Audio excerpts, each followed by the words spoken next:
정치적 탄핵에 대해 매우 유감스럽게 생각합니다. 여사 연관성이 확인된 적이 없다라는 지적에 대해서는 좀 어떻게 생각하시는지요? 저희들이 조사한 내용으로 있는 그대로 정부 감사 보고서에 다 담았고요. 저희들이 조사한 건 거기까지입니다. 그 이상은 저희들이 확인하지 못했습니다. 최재해 감사원장은 대통령실 관저 감사에는 문제가 없었다고 항변을 했습니다. 하지만 감사원이 안고 있는 부실조사, 은폐 논란에 대해선 언급하지 않았는데요. 원래는요, 이 감사원이 감사를 개시하면 6개월 이내에 결과를 발표해야 합니다. 하지만 관저 감사는 결과 발표를 7번이나 미뤘고요. 1년 8개월 만에 발표를 했습니다. 내용도 부실했죠. 김건희 여사와 친분이 있다고 알려진 무자격 업체 21g. 이 업체가 공사 전반을 총괄하면서 불법이 확인됐음에도 수사 의뢰를 하지 않았습니다. 그럼에도 이런 비판은 꾸준히 제기되고 있죠. 윤석열 정부 들어 17번째 탄핵 추진이고 22대 국회 들어 반년 만에 10번째 탄핵 소추입니다. 광란의 탄핵 폭주입니다. 탄핵을 남발하는 게 아니냐 이런 건데요. 과연 여권의 말대로 역풍이 불까요? 네, 감사가 부실했다는 데 대해서는 많은 분들이 동의하시는 것 같아요. 다만 그렇다고 감사원장을 탄핵하는 것이 맞느냐라는 부분에 대해서는 이견이 상당한 것 같습니다. 바로 OX들이죠. 감사원장 탄핵 추진, 민주당이 역풍을 맞을 수 있다, O, 아니다, X. 네, 예상된 결과입니다. 맞을 수 있다부터 듣겠습니다. 그냥 민주당의 지금 22대 국회에서는 그냥 모든 것이 다 탄핵으로 결론이 나져요. 불만이 있고 비판할 점이 있으면 그냥 기관장에 대한 탄핵으로 그냥 지금 일관되게 가고 있습니다. 사실은 역풍이라고 할 만한 그러니까 비판적인 지점일 텐데요. 국민들은 더 이상 이제 기대도 안 하시는 것 같아요. 특히 중도층, 민주당 지지층들은 이 부분에 대해서 뭐 환호하고 동의할 수 있겠지만 결국에는 국민의힘이나 민주당이나 중도 여론인데 중도 여론도 너무 탄핵에 대해서 지치는 게 아니냐. 그러니까 탄핵을 하기 위해서는 헌법과 법률에 위반된 사항이 있어야 되는데 부실한 부분에 대해서는 사실 저도 일정 부분 인정은 합니다. 그렇지만 그렇다고 해서 감사원장을 탄핵을 하는 것이 맞느냐, 탄핵까지 꼭 해야 되느냐의 문제이고요. 또 하나 이게 한꺼풀 딱 걷어서 보면은 이 감사원장의 탄핵이라는 게 혹시 정말 대통령 관저 관련된 이슈 때문이냐 아니면 지금 감사원에서 계속 그것도 좀 잡고 있는 건데요. 문재인 정부 때 있었던 탈원전이라든지 그다음에 통계 조작 의혹 관련한 그것들을 좀 덮기 위한 거 아니냐. 왜냐하면 감사원장이 탄핵되고 나면 대리하는 분들이 문재인 정부 때 임명된 감사위원들이거든요. 예. 이런 것들을 고려했을 때, 그러니까 이런 정치적인 비판도 나온다는 걸 고려하면 이제 민주당 그만 탄핵에 이런 뭐랄까요 칼춤까지는 아니지만 이런 탄핵 그만했으면 그것이 국정 운영을 제대로 하는데 민주당이 돕겠다고 하지 않았습니까? 이재명 대표가 그거를 실천하는 길이다라고 봅니다. 네. 네, 우리나라는 정말 제왕적 대통령제라고 불릴 정도로 대통령 권한이 막강합니다. 제가 8년간 의원 생활을 하면서 정말 국회에 무력감을 느낄 때가 많아요. 인사청문회 아무리 해서 지적을 한들 대통령이 임명하면 뭐 끝이지 않습니까? 네. 법률도 지금은 과거보다도 국회에서 법을 통과시켜봐야 대통령이 거부권 행사하면 끝입니다. 예산도 정액에 관련돼서는 기재부가 동의를 해줘야만이 국회의 목소리가 일부 반영이 되는 거예요. 우리나라가 이 대통령 중심제의 이 모습을 좀 국민들이 이해할 필요가 있습니다. 즉 다시 말해서 제가 말씀드리는 것은 그럼 저희가 국회 170 이상의 다수석을 차지했잖아요. 저희가 할 게 너무나 한정적이에요. 법률을 통과시켜도 아까 말씀드린 거부권 행사지 않습니까? 네. 아무리 열심히 공부해서 저 사람은 장관감이 아닙니다라고 얘기를 해도 대통령이 임명해버리면 끝이고요. 이 너무나 제한적이에요. 그래서 우리가 유일하게 할 수 있는 게 바로 해임 건의하고 탄핵입니다. 해임 건의와 탄핵이라는 수단을 갖고 국회가 그래도 대통령으로부터 조금 벗어나는데 해임 건의는 말 그대로 건의예요. 네. 장관에 대한 해임 건의를 해도 대통령이 거부하면 또 끝이에요. 그럼 할 수 있는 게 뭐냐? 탄핵이라는 것밖에 없습니다. 탄핵은 국회에서 3분의 1 이상이 동의하고 과반이 찬성하면 물론 대통령은 3분의 2죠. 하면 헌법재판소에서 판결하는 겁니다. 그게 다른 거죠. 그래서 다수당의 국회가 할 수 있는 대통령 견제 역할이 저는 탄핵이 상당히 의미 있는 수단이에요.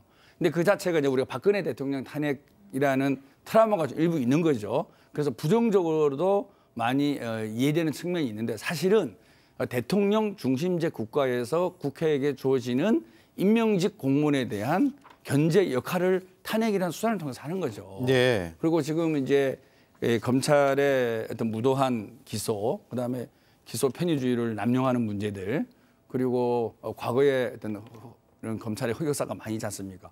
그래서 일부 검사들에 대해서 저는 탄핵이라는 수단을 통해서 경종을 울리는, 물론 그것이 헌재에서 기각이 될지 인용이 될지는 모르겠습니다. 네. 하지만은 검찰의 모습이 이래서는 안 된다라는 것을 저는 국민들에게 보여줄 필요가 있다고 봅니다. 저는 감사원장도 사실 감사원이 독립된 기구 아니겠습니까? 그래서 감사원을 대통령 아래에 두지 말고 국회에 두자 이런 논의도 꾸준히 논의되고 있는 거 아니에요?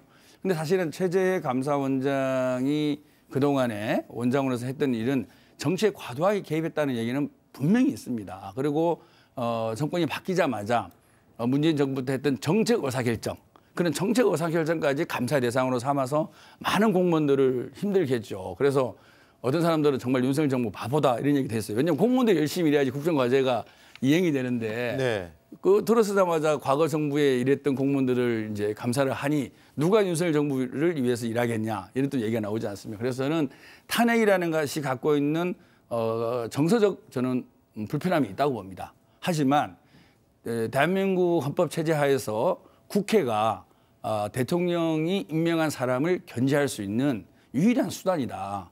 그런 측면에서 너그럽게 봐주시고 그것이 인용될지 부결될지는 저는 독립적인 헌법재판소 결정에 따르는 이런 과정을 어떻게 보면은 일상적이라는 표현은 좀 그렇지만 충분히 있을 수 있는 또 해야 되는 그런 길이다 이런 측면에서 좀 봐주시면 좋겠다 생각을 들고요. 형식적으로는 좀 많은 건 사실이죠. 횟수가 많은 건 사실인데 그런 과정에서 탄핵이란 설명을 좀 국민에게 드리고 싶다 이런 말씀 드리고. 예. 자, 지금 탄핵 소추 사유를 보면 민주당에서는 대통령 관저 이전 부실 감사를 가장 중점적으로 얘기하고 있습니다. 물론 국감자료 미제출로 국회 증감법 위반 소지가 있다는 것도 있는데 감사원장이기 때문에 제일 중요한 건 부실 감사 의혹이죠. 부실 감사는 맞습니까? 이거 한번 들어보죠. 글쎄요, 그러니까 감사가 많은 시민 단체들이나 여러 가지 언론에서 제기하는 의혹들이 사실은 완전히 100% 투명하게 다 밝혀졌다라는 거에 저는 또 종이하지는 않습니다. 네. 물론 되게 아직도 궁금한 것들도 있고 이런 것들은 왜 이렇게 진행됐지라는 부분이 있는데 사실 민주당이 요구한 것 중에 하나가 증거자료 제대로 제출 안 했다는 것 중에 하나가 감사원 내부 회의 자료가 있어요. 그거를 보면 왜 특정 기업에 대해서 감사를 누락했는지 어떤 식으로 그 이전이 부지가 결정됐는지 이거를 알아보겠다는 거거든요. 네. 근데 그런 식으로 내부 의사결정 과정에서 회의록 모두를 다 참고 자료로 내면 사실 감사원처럼 정치적인 모든 중립성을 유지가 굉장히 중요한 기관이 어떻게 누가 그 안에서 한마디라도 하겠어요. 그러면 제대로 객관적으로 자신의 소신 있는 발언을 할 수가 없죠. 그런데 이 부분을 걸고 넘어지는 민주당의 문제를 저는 지적을 하는 것이고요. 그러니까 그 부실한 문제들은 다시 한번 계속 민주당에서는 과반 의석 차지하고 있지 않습니까? 다수 의석. 계속적으로 이거에 대한 감사를 요구하거나 조사를 요구할 수 있는데 불구하고 탄핵을 한다는 건 감사원장의 아예 직무를 정지시켜버리겠다고 하는 건 다른 의도가 있는 거 아니냐 또는 아까 이제 말씀하셨지만 문재인 정부 때도 사실은 야당에서 반대했는데 다 임명했어요. 장관 임명 많이 한 건 문재인 정부가 사실 시작이거든요. 근데 그때 국민의힘은 자유한국당은 탄핵을 못했습니다. 왜? 과반이 안 됐었으니까. 근데 지금 민주당은 과반이라는 의석 갖고 횡포를 부리는 거죠. 그러니까 아까 말씀하신 탄핵이 너무 일상화되는 건 문제 있다라고 말씀하신 거 마찬가지로 이 감사원에서 지금 나온 자료가 부족하고 뭔가 수사가 미진하다라고 하면 지속적으로 추구할 수 있도록 하는 그 귀를 뚫어야지 그렇다고 해서 기관장을 탄핵하고 망신주기하고 평검사를 탄핵하고 망신주기하는 거는 사실은 이건 정치적인 목적이지 원래 의도와는 맞지 않는다라고 저는 보는 거죠. 자, 과반의 횡포라고 말씀하셨는데요. 과반을 준 거는 국민입니다. 맞습니다. 과반을 못 받은 것도 국민의힘 잘못이기 횡포다, 때문에. 과반의 명령이다. 네. 예, 그런데 당연하죠. 그 권력을 그러니까 이렇게 윤석열 남용하게 대통령, 했느냐는 다른 얘기죠. 윤석열 대통령이 되고 나서 그 이후에 총선이 이루어진 거 아니겠습니까? 그러니까 윤석열 대통령의 그동안의 어떤 리더십에 대해서 그다음에 국정 과제를 이행하는 실력에 대해서 국민들이 심판을 내린 거죠. 따라서 국회가 과반 이상을 넘었다는 것은 다수당인 민주당의 뜻대로 정치를 해달라는 국민들의 뜻이 담겨 있다고 보면 됩니다. 그것을 과반의 행포라고 해석을 하면 안 되고요. 국민들이 민주당에 대한 기대가 더 컸기 때문에 과반을 택한 거 아니겠습니까? 그러면은 국회에서 논의되고 있는 과정 자체가 민의가 상당 부분 반영된 논의다라고 해석을 하고 국민의힘이나 대통령실에서도 그걸 받들어 주는 게 맞는 거죠. 예. 우리가 옛날에 있을 때는 우리가 국회의원 선거를 하고 나서 대통령 선거를 했기 때문에 그렇게 된 거잖아요. 지금은 민의가 민주당이 더 있는 거는 사실이라는 분명한 그 뜻을 좀 받들었으면 좋겠다는 생각을 하고 이번 그 수사건에 대해서는 감사원 감사건에 대해서는 많은 문제가 있죠. 뭐 아빠도 얘기했지만은 6개월 내에 조사를 해야 되는데 1년 6개월 걸렸다는 거. 그리고 코바나 컨텐츠의 21g이 코바나 컨텐츠의 후원그룹 아니겠습니까? 동일한 기업이 또 공사를 하고 그 21g이 과연 자격이 제대로 되는 기업인지 그것도 논란이 많은 거 아니겠습니까? 네. 그러면 그동안에 감사원이 이렇게 감사를 해서 문제가 생기면 수사 의뢰도 하고 그랬어요. 아무것도 지도도 안 해요. 그럼 당연히 그는 상당한 의혹이 있는 거죠. 그러니까 김건희 여사를 둘러싼 의혹을 무마시켜주고 불기소하는 거하고 똑같은 연장선에서 감사원의 행위가 이루어진 거죠. 그랬을 때 국회가 할 수 있는 것은 무엇이냐? 탄핵밖에 없다고 봅니다. 예, 알겠습니다. 자, 12월로 이제 넘어갈 거예요. 다음 주부터. 오늘이 11월의 마지막 방송이고요. 12월을 보면 일정이 굉장히 중요한 일정들이 많습니다. 일단 2일 검사와 감사원장 탄핵안이 국회에 보고되고요. 그리고 4일에 본회의가 열려서 검사, 감사원장 탄핵안 표결 처리 방침이에요. 그날. 그리고 최혜병 사건 국정조사 계획서 의결도 12월 4일 다음 주 수요일에 할 예정입니다. 그리고 그 다음 주 10일 김건희 여사 특검법을 재표결합니다. 이건 우리가 앞서 다룬 것처럼 친한계 혹은 국민의힘 일각에서 이탈표가 나올지 말지 굉장히 주목되는 일정인데 이런 일정들을 쭉 봤을 때 이런 OX 질문을 드릴 수 있을 것 같습니다. 민주당이 꺼낼 카드를 이제 다 꺼냈다, 총동원했다라고 보시면 O, 더 있다 X. 들어주시죠. 더 있어요? 네. 예, 저게 다가 아니군요. 뭐가 더 있습니까? 아니 제가 구체적으로 말씀은 못 드리지만 지금 하나의 과정인 것이고요. 제일 큰 거는 사실 민생이죠, 민생. 지금은 12월이 사실은 예산 전국 아닙니까? 근데 지금 예산이라는 두 글자가 쏙 들어갔죠. 예. 그래서 실제로는 국민들의 민생을 드높이기 위해서 어떠한 정책과 어떠한 예산을 제대로 수립하는 능력 있는 정당이냐 이 중요한 거 아니겠습니까? 예. 그래서 우리 이재명 대표가 꾸준히 민생 행보를 하고 있는데요.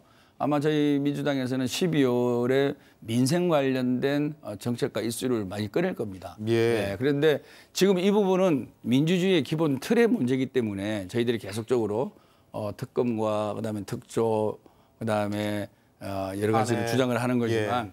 실제로 우리가 가장 관심을 가지는 것은 민생을 회복하는 거고 그러기 위한 정책들을 제대로 만들어내야 되고 우리가 다수당을 갖고 있기 때문에 국회에서 이것들이 예산으로 잘 반영될 수 있게끔 노력하는 것이 제일 큰 카드다. 이런 말씀드리겠습니다. 굉장히 긍정적인 카드를 많이 준비하고 계시네요. 네. 저는 좀 민주당이 근질근질한 게 대통령 탄핵 카드라고 생각을 해요. 지금 대통령 탄핵. 네, 결국에는 예. 다 그거를 위한 그 길로 가기 위한 지금 돌을 놓고 있는 거라고 생각이 드는데 지금 다행히 다행인지 불행인지 모르겠는데 이제 조국 대표가 지금 먼저 그걸 선수치고 있기 때문에 민주당이 차마 같이 한 배를 탈 수는 없으니까 지금 약간의 그 노선 투쟁 이 측면에서 민주당이 좀 숨고르기를 하고 있는데 결국에는 이재명 대표 이야기하는 게 엊그저께 발언했던가요? 나는 정치 보복 안 하겠다. 예. 이 얘기가 왜 나오겠습니까?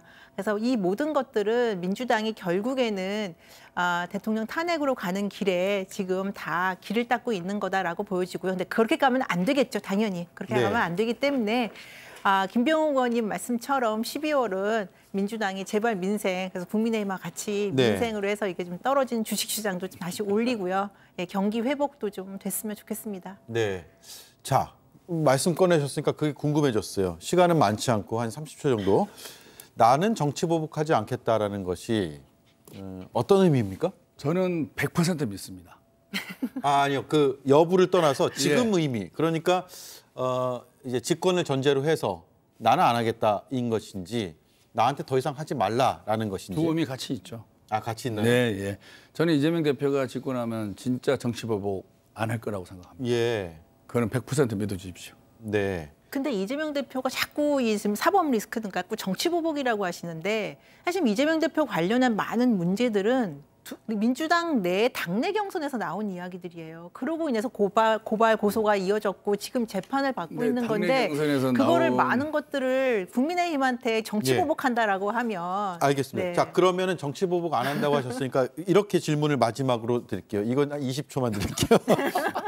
김건희 여사와 관련된 숱한 의혹들이 있는데 예. 이 수사는 이재명 대표가 집권하게 되면 저는 안 수사- 하는 게 좋다고 생각합니다. 수사를 안 하는 게 좋다. 네. 아, 그래요? 네. 예. 그런 관점에서 윤석열 대통령도 정치를 좀 더 잘해 주시길 바라겠습니다. 알겠습니다. 여러 여운을 남기고 끝나는 것 같은데 다음 주에 그 부분 제가 집중적으로 질문을 드려야 될 것 같습니다. 알겠습니다. 여기까지 하죠. 두 분 고맙습니다. 주말 잘 보내십시오. 감사합니다. 예.